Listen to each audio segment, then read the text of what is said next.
బేతాళుడు ఎవరు అనగానే బిచ్చగాడితో name and fame తెచ్చుకున్న విజయ్ ఆంటోనీ పేరు చెప్తారు అంతా. అయితే ఇప్పటి వరకు టైటిల్తో ఇదో హర్రర్ సినిమా అని కలరింగ్ ఇచ్చి ఇప్పుడేమో షాకింగ్ న్యూస్ చెప్తున్నారు. ఈ సినిమాలో దినేష్ అనే సాఫ్ట్వేర్ డెవలపర్ పాత్రను పోషిస్తున్నాడట విజయ్ ఆంటోనీ. అతనికి స్కిజోఫ్రీనియా అనే సైకలాజికల్ డిజార్డర్ ఉంటుంది. దానివల్ల ఎదురయ్యే అనుభవాలే ఈ సినిమా. సో ఈ సినిమాలో హీరోనే బేతాళుడు. ట్రైలర్లో దీని తాలూకు క్లూ ఒక్కటి కూడా ఇవ్వకుండా తన టాలెంట్ ప్రూవ్ చేసుకున్న డైరెక్టర్ బేతాళుడులో ఇలాంటి సర్ప్రైజింగ్ ఎలిమెంట్స్ చాలా ఉంటాయంటూ క్యూరియాసిటీ పెంచేస్తున్నాడు.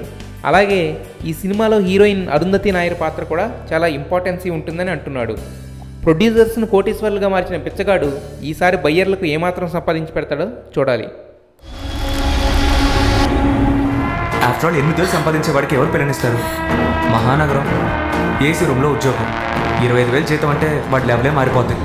నీకు కాలేజ్లో ప్రపోజ్ చేసినప్పుడు నాకు ఇష్టం లేదని చెప్పేశాను. ఎన్నాళ్ళ నేను ఊపి పట్టగలను?